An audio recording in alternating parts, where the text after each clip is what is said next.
할렐루야. 오늘도 여러분과 함께 할렐루야로 함께 고백하며 이 귀한 생명의 양식을 나누는 시간을 함께 하도록 하겠습니다. 우리 기독교인들 가운데 신실한 분들을 많이 만나게 되면, 또한 길에서나 주변에서 전도하시는 분들을 만나게 되면 이렇게 말씀하십니다.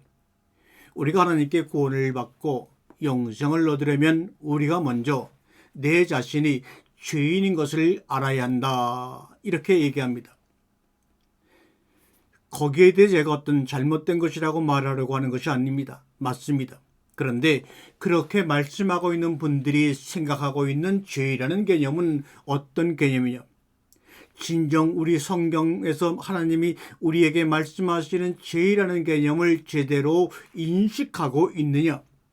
아니면 기독교 말고도 일반 다른 종교나 사회에서 이야기하는 그런 것을 죄라고 인식해서 그렇게 당신은 죄인이라고 인정하라고 강요하는 것이냐라는 것을 말씀드리고자 하는 것입니다. 우리가 세상에서 말하는 죄라는 것은 남에게 해를 끼쳤거나 거짓말을 하거나 윤리적으로, 도덕적으로, 사회 간섭적으로 해서는 안 해야 되는 것을 지은 것을 죄라고 하고 죄인이라고 합니다. 이것은 어느 나라 가든지 어느 지역든지 보편적으로 행해지는 사람과 사람이 사는 기준입니다. 그렇기 때문에 거기에만 비춰봐도 성경에서 말씀하는, 하나님께서 말씀하시는 죄라는 개념까지 가지 않아도 우리가 다 죄를 짓고 살 수밖에 없는 존재라는 것은 다 우리가 인정하고 살아갑니다. 그것을 부인하는 사람은 없습니다. 일부러 억장을 부리느냐고, 내가 무슨 죄인이냐, 내가 그래도 최선을 다해 살아왔는데 라고 하지만 그 마음 중심에는 그래도 그 죄의식을 느끼고 있다, 그 말입니다. 그런데 성경에서 말하는 죄인이라는 고백은 죄의식을 말하는 것이 아닙니다. 예수님께서 신약성경에서 말씀하셨던 죄라는 개념은 하마르티아, 관역을 벗어난 것입니다. 정확한 관역을 향해 가야 되는데 그 관역을 벗어난 것입니다. 그러면 관역을 벗어났다는 것을 생각하기 전에 우리가 맞춰야 될 정확한 관역이 무엇인가 하는 것입니다. 75살에 아브라함을 말씀으로 불러내서 젖과 꿀이 흐르는 가나안 땅으로 인도하시겠다고 말씀한 하나님이 24년 동안 침묵으로 일관하시다가 창세기 17장 1절에 보면 99살 99세가 되었을 때 아브라함에게 나타나셔서 말씀하시기를, 24년 동안 자기를 불러낸 하나님을 만나보기 원했던 그 아브라함에게 이제는 만남의 소망도 끊어져가는 그 긴 시간 동안 침묵을 지키시다가 하나님이 나타나셔서 아브라함에게 자신을 이야기하는데, 나는 전능한 하나님이야, 엘샤다이, 아니 엘샤다이. 이 이야기를 듣게 되면 많은 사람들이 전능한 하나님 앞에 순종하고 믿음을 지켜나가야 되고 생각하지만, 여기서 전능한이라는 말은 우리 한글 사전이나 한문으로 생각하는 능력이 많은 Almighty, Strongman, 어벤전스, 영웅, 이런 뜻이 아닙니다. 샤다이라고 하는 히브리어를 사용할 때 그 당시 이스라엘 백성들의 마음속에는 이런 모습이 연상이 되는 거예요.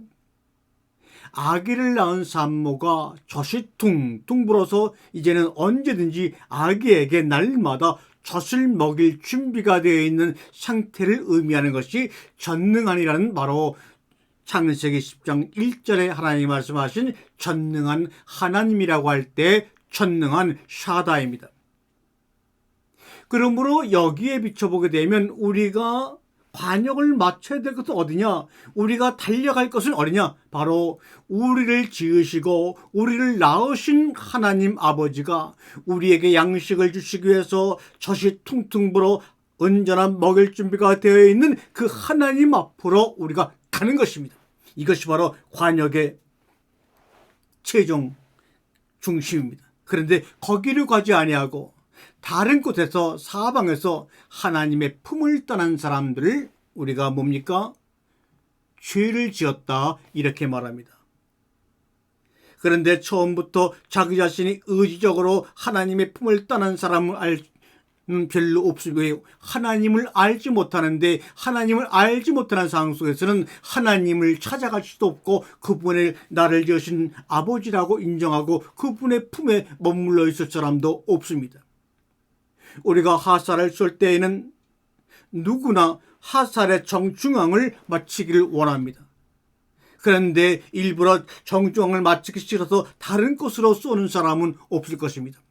화살이 정중앙에 꽂히지 않는 이유는 쏘는 사람이 숙련이 덜 되었거나 훈련이 미처 다 이루지 못했거나 화살을 쏘는 도중에 바람이 불거나 다양한 외부 조건과 기타 등의 조건으로 그 근처까지는 가지만 정중앙을 맞추지 못하는 것을 우리가 양궁 시합을 통해서도 많이 보았습니다.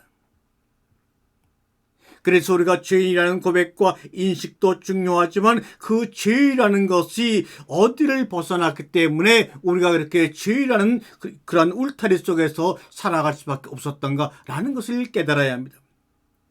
화살의 관역을 맞추지 못하게 하는 각종 영적인 전쟁과 마귀의 시험과 인간의 삶의 주변의 관계 속에서 일어나는 모든 것들이 하나님을 아버지 품으로 우리가 달려가는데 모든 것을 방해하고 있습니다.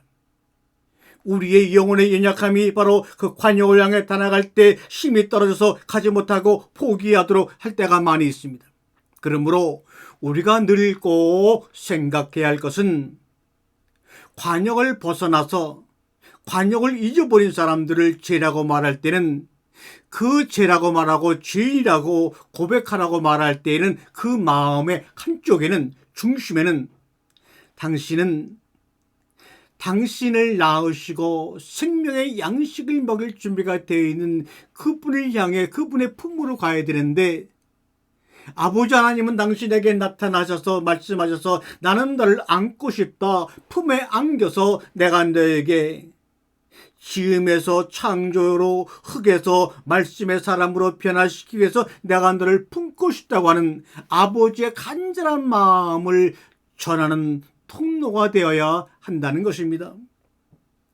죄인이라는 인식 때문에 우리는 때때로 하나님 나를 지었다는 사실을 잊어버리고 하나님이 우리를 보시고 쉼이 주었다고 하셨던 하나님의 고백을 우리는 받아들이기를 거절할 때가 많이 있습니다. 그러므로 믿음의 사람들은 죄인이라고 하는 관역을 벗어난 당신들이 이 관역으로 정확한 관역 속으로 들어오기 위해서는 우리는 날마다 서로를 긍정해 줘야 합니다.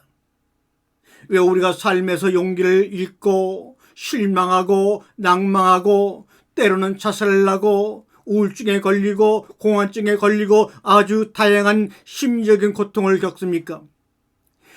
주변에 많은 사람이 있지만 그 중에 한 사람이라도 나를 향하여 당신이 옳다고 하기를 해주는 사람이 없기 때문입니다.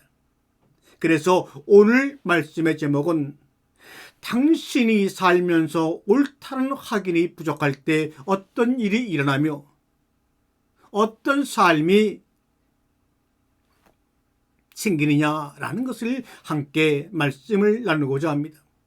우리가 전기가 끊어지거나 물이 끊어지게 되면 최소한의 삶을 살아가는데 품위를 유지하기가 굉장히 힘이 듭니다. 그러나 오늘 이 시간 이 방송을 듣는 순간에도 산소 공급이 끊기면 이 즉시 이 방송뿐만 아니라 여러분과 나의 소통도 끊어지고 생명의 유지가 불가능하다는 것은 여러분이 인정하실 겁니다. 산소는 생명을 유지하는 절대적인 필수 요소입니다.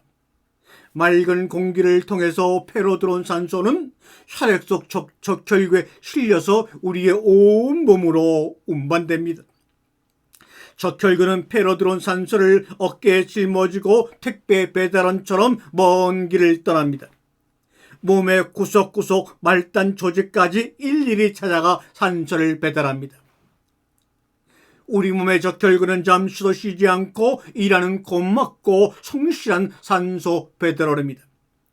적혈구가 움직이지 않으면 눈에 보이지 않는 적혈구가 움직이지 않으면 우리 몸의 생명도 끝이 납니다. 마찬가지로 육신적인 목숨뿐만 아니라 심리적인 목숨, 영혼의 목숨을 유지하기 위해서 끊어지지 않고 계속 공급받아야 하는 산소 같은 것이 바로 무엇입니까? 단 한 사람이라도 당신이 옳다는 확인입니다. 이 공급이 끊기면 심리적 마음의 생명도 서서히 꺼져갑니다. 그렇다고 오해하지는 마십시오. 기독교의 교리에 정면 도전하는 말씀이 아닙니다. 죄인이 아니라는 것을 이야기해 주라는 것이 절대로 아닙니다.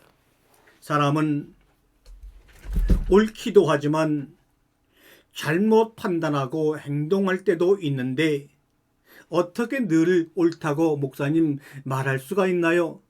그런 의문이 생길 것입니다. 내가 여기서 말씀하는 당신 옳다는 말은 그런 현실적 수준의 잘잘못이 아닌 더 근원적 차원에서의 명제입니다. 무슨 말이냐고요? 부모와 사이가 좋지 않은 10대 소녀 A는 집에 들어가고 싶지 않은 날이면 방거리를 날마다 배회하며 이 친구 저 친구에게 전화를 합니다.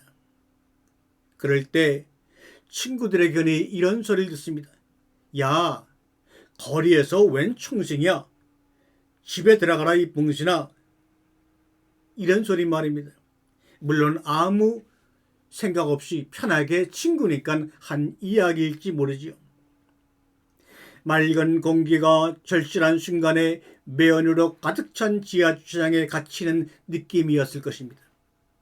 이럴 때 A에게 영혼을 살리는 산소 공급이란 집에 또 못 들어가고 있구나. 무슨 일이 있었나 보네. 라는 친구의 한마디를 기다렸을 것입니다. 이 말은 이 시간에 내가 집 밖을 배회하고 있다면 분명 그만한 이유가 있을 것이라는 이해입니다. 내가 이상한 애라서 달밤에 체조를 하고 있는 게 아니라는 무조건적인 믿음과 지지의 표현일 것입니다. 그 말은 A를 절대적으로 안심하게 만들어 줍니다. 내가 잘못되지 않았다는 확인이 있어야 사람은 그 다음 발길을 어디로 옮길지를 생각할 수가 있습니다. 자기에 대해 안심해야 그 다음에 합리적인 생각과 행동을 할 수가 있습니다. 내가 그럴 때는 분명 그럴 만한 이유가 있을 것이라는 말은 너는 항상 옳다는 말의 본뜻입니다. 그것은 확실한 내 편 인증입니다. 이것이 심리적 생명줄을 유지하기 위해 사람에게 꼭 필요한 영적인 산소 공급입니다. 마음적으로, 영적으로 내 편이 필요합니다. 엉뚱한 짓을 하고 있는데 너는 옳다라고 지지해주면 상대가 오해하지 않을까 걱정하신다고요? 또는 자만심에 빠져 결국 잘못되지 않을까 염려된다고요? 쓴 약처럼 따끔한 말이 필요하지 않을까? 그런 게 어른다운 걱정이라고 생각하는 사람들이 주변에 의외로 너무나 많이 있습니다. 아닙니다. 아닙니다. 그건 사람을 어리석고 표피적인 존재로만 설정하는 틀에 박힌 생각인 동시에 스스로에 대한 오만한 시선임을 인정하십시오. 사람은 상대가 하는 말의 내용 자체를 메시지의 전부라고 인식하지 않습니다. 순간적으로 그 말이 내포한 정서와 전제를 더 근원적인 메시지로 파악하고 받아들일 수가 있습니다.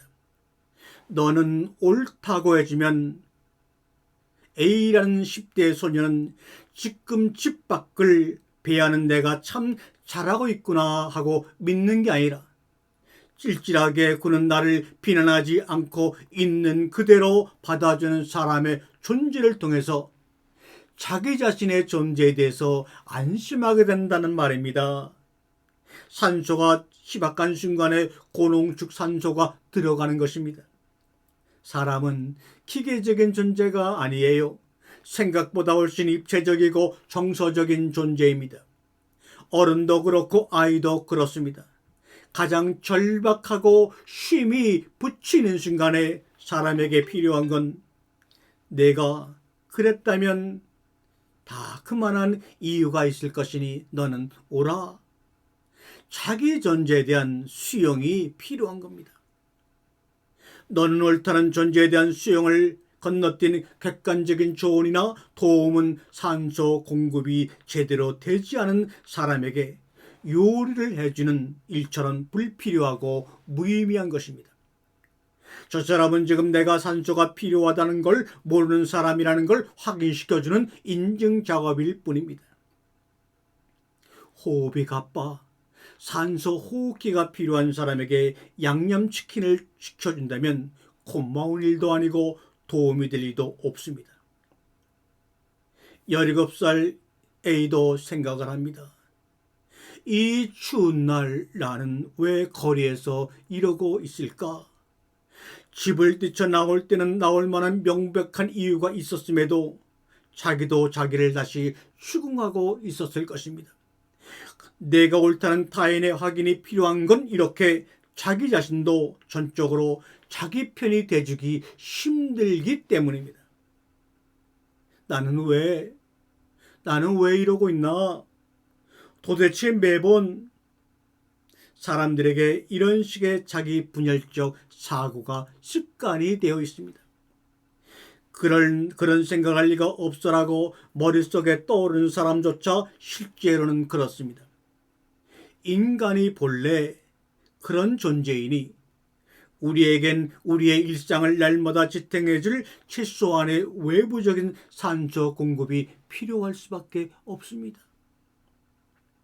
A가 친구들에게 전화를 하는 건 조언을 얻기 위해서가 아닙니다.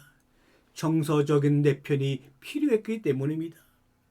부모님이 그랬으면 당연히 집에 들어가고 싶은 마음이 없겠네? 이런 말을 친구로부터 들을 수만 있었다면 A는 그 밤의 분노와 억울함에서 순간적으로 빠져나올 힘을 얻었을 것입니다. 배할 만한 이유가 있었겠지, 화를 낼 만한 이유가 있었겠지라는 말은 A를 계속해서 집 밖으로 나돌게 하는 것이 아니라 내가 틀린 게 아니구나, 내가 잘못된 게 아니구나, 내가 비정상이라서 그런 것이 아니구나 안도하게 해서 그 다음 행보를 어떻게 할지 쉽게 결정하게 합니다. 아마 10중8구 집으로 들어갔을 것입니다. A라는 10대 청소년이 밤거리를 배회한 것은 춥지 않아서도 걷기 위해서도 아닙니다. 밤거리를 배회하는 행동 자체가 목적이 아니기 때문에 복잡한 마음이 정돈되는 순간 그 행동은 아침 이슬처럼 사라질 것입니다. 그 행동은 혼란한 마음의 2차 산물이었기 때문입니다. 그 시간에 웬 청승이냐, 밤에 체조하냐 하는 식의 반응은 아침 이슬의 멱살을 잡고 뒤흔드는 것과 똑같습니다. 아침 이슬은 여러분도 알다시피 해가 뜨면 저절로 사라집니다. 빛이 비치면 저절로 사라집니다. 내가 옳다고 말하는 것이 먼저입니다. 당신의 죄인이라는 고백을 하라고 하는 마음속에도 그 말을 하면서도 그 중심에는 내가 옳다라고 말해주는 것이 먼저입니다. 살다 보면 주변에서 죽고 싶다거나 누군가를 죽이고 싶다고 이야기하는 사람이 있습니다. 그러면 긴장하게 됩니다. 그런 경우에도 내가 옳다고 해야 하나, 그럴 수 있나? 물론입니다. 그럴 수 있습니다. 또 그렇게 해야 합니다. 죽여버리겠다, 죽겠다는 극한의 감정 상태도 햇빛 아래서는 아침 이슬처럼 사라집니다. 흔적도 없이 사라집니다. 속마음을 듣는 현장에서 수도 없이 경험한 일입니다. 사람의 분노나 억울함, 상처의 감정이 하자나사가 아닙니다. 천천히 정확하게 빚을 찌어지면 그것들은 대부분 사라집니다. 그래서 관역을 정확히 맞춰 하나님 품에 안기게 됩니다. 집을 나가겠다, 이를 때를 치우겠다, 죽겠다, 죽이겠다는 말에 내가 그러면 되느냐? 그러면 안 돼. 라는 유의 말들은 절박한 사람의 말귀를 제대로 못 알아듣는 사람의 반응입니다. 나는 그럴 때 언제나 그렇구나. 다 때려치우고 싶은 만큼 지쳤구나. 다 불태워버리고 싶을 만큼 화가 나는구나. 그럴 만한 일이 있었나 보구나. 라고 온 마음과 온 체중을 실어 말씀해 줍니다. 그 다음에 그런 마음을 들게 했던 그 일이 구체적으로 뭔데? 라고 살포시 묻습니다. 그가 누구이든 어떤 상황에 하소연이든 애가 없습니다. 사람은 괜히 집을 나가지 않으면 괜히 죽고 싶은 마음이 들지 않습니다. 하물며 괜히 사람을 죽이고 싶은 마음이 들 수는 없습니다. 그런 얘기를 꺼냈을 때는 그런 생각하지 말아야 할 이유를 스스로 100가지 이상 찾아본 이유입니다. 그래서 나는 언제든 우선적으로 그 마음을 인정해 줍니다. 그런 마음이 들 때는 그럴 만한 이유가 있을 거라고 말합니다. 그러니 당신 마음은 옳다고 다른 말은 모두 그 말 이유에 해야 마땅하다고 생각합니다. 그게 제대로 된 순서입니다. 사람 마음을 대하는 예의이기도 합니다. 내가 옳다는 확인을 받으면 집을 나가겠다, 죽겠다, 죽이겠다는 따위의 말들은 이내 아침 이슬이 되어버리고 맙니다. 당신이 옳다는 말을 꺼리낌 없이 할 수 있으면 아침 이슬과 멱살잡이하는 허무한 일을 더 이상 하지 않게 됩니다. 오늘도 이 방송을 듣는 사랑하는 성도 여러분, 여러분의 전적으로 옳습니다. 여러분의 전적으로 옳습니다. 여러분의 전적으로 옳습니다.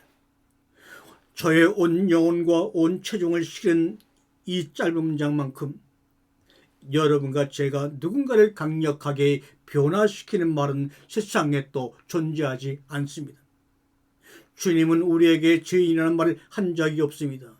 하나님도 창세기에서를 죄인이라고 한 적이 없습니다. 보시기에 심히 좋았더라. 내가 너를 낳았노라. 그 말은 다른 말로 말하면 네가 옳구나, 네가 선하구나, 네가 아름답구나, 네가 매력적이구나 하는 주님의 고백이지요. 그런데 여러분, 우리가 살고 있는 사회를 보세요. 사람을 그림자처럼 없는 사람처럼 취급하는 사회적인 공기가 얼마나 팽배합니까? 우리 사회는 이미 사람을 유령처럼 그림자처럼 대하는 것이 사회의 시스템으로 굳어진 느낌입니다. 처음엔 약자와 빈자만이 이런 비정한 시스템의 희생양일 것이라고 생각했지만 이제는 아닙니다. 사람을 존재 자체로 주목하지 않고 인정하지 않는 공기는 미세먼지처럼 우리 사회 전체를 조용히 덮어버리고 있는 중입니다. 먼지가 다니는 길에는 경계가 없어서 사람이 금을 그어놓는다고 그만에 묶여있지 않습니다. 그 영향력은 무차별적입니다. 이제는 부자나 권력가들도 미세먼지처럼 식없는 그 공기에서 자유로울 수가 없음을 깨달으시기 바랍니다. 우리의 영혼이 존재 자체가 주목받지 못해서 생긴 허기와 결핍이 우리에게 행복을 앗아가고 있다는 사실입니다. 존재 자체를 우리의 몸에 비유한다면 외모, 권력, 재력, 재능, 학벌 등은 몸을 감싸고 있는 여러 겹의 옷들입니다. 넘치는 관심과 주목받는 사람들도 따지고 보면 존재 자체에 대한 주목이 아니라 그가 걸치고 있는 옷에 대한 주목이나 찬사인 경우가 대부분입니다. 내 직장이나 학위, 직업이 나가 아니듯이 내 돈, 내 권력, 내 외모, 내 재능도 당연히 나 자체가 아닙니다. 그래서 그런 것들을 다 가진 사람도 자기 존재 자체가 주목받지 못하면 심한 결핍이 생깁니다. 오히려 비난 사람보다 없는 사람보다 더 배를 골습니다. 외형적으로 가진 게 많으니 존재 자체의 결핍으로 인한 그들의 불안과 두려움을 말도 안 되는 투쟁, 배부른 투쟁 같은 것으로 치부해버리기 때문입니다. 나중에 심리적으로 영적으로 더 큰 공경에 빠지고 그 대가를 치르게 됩니다. 오늘도 나라고 하는 내가 희미해질수록 우리는 존재 증명을 위해 나를 증명하기 위해 다양한 방법으로 몸부림치고 있습니다. 그래서 행복하지 못합니다. 그래서 평안하지 못합니다. 그래서 예수를 믿어도 내가 무엇을 믿고 있는지 확신이 안 생깁니다. 영영 주목받지 못할 존재에게 살아보라는 말은 산소 없는 곳에서 숨쉬고 사는 말과 다르지 않습니다. 생존이 불가능합니다. 실력이나 재능이 뛰어나지 않고 비상한 머리, 출중한 외모가 없어도 그것과 상관없이 존재 자체만으로 자신에게 주목해주는 사람이 단 한 명은 있어야 사람은 살 수가 있어요. 생존의 최소 조건입니다. 이해관계 없이도 무조건 나를 사랑하고 지지해주는 가족 같은 관계, 최소한 나를 의식이라도 하는 사람이 세상에 반드시 존재해야 하는 이유도 그 때문입니다. 그렇다고 물론 가족들이 다 그런 것이 아닌 것을 경험하지요. 자기를 드러내면, 그러니까 내 감정, 내 말, 내 생각을 드러내면 바로 싹이 잘리거나 내내 그림자 취급을만 당하고 사는 삶은 배터리가 2%쯤 남은 방전 직전의 휴대전화와 비슷한 꼴입니다.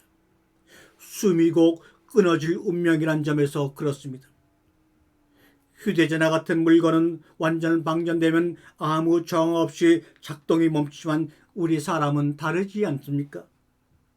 자기 소멸에 대한 두려움과 공포에 휩싸인 사람은 수단과 방법을 가리지 않고 방전에 저항합니다. 자기 존재 증명을 필사적으로 시도합니다. 몸을 내어던지고 자살도 하고 세상을 향해 분노를 표출합니다. 이러한 것은 생의 마지막 본능입니다. 2% 남은 에너지로 30%의 힘이 필요한 새로운 계획이나 시도를 하기도 합니다. 그래서 마지막 남은 퍼센트를 순식간에 다 태워버리고 죄가 되어버리는 안타까운 일들이 우리 주변에 얼마나 많이 일어나는지요. 우리는 전도 이전에, 말씀을 전하기 이전에 우리의 중심에는 당신이 옳다고 하는 온 체중을 실어서 고백해주는 단 한 사람으로 여러분이 우뚝 서시기를 주님의 이름으로 간절히 축원합니다. 아멘.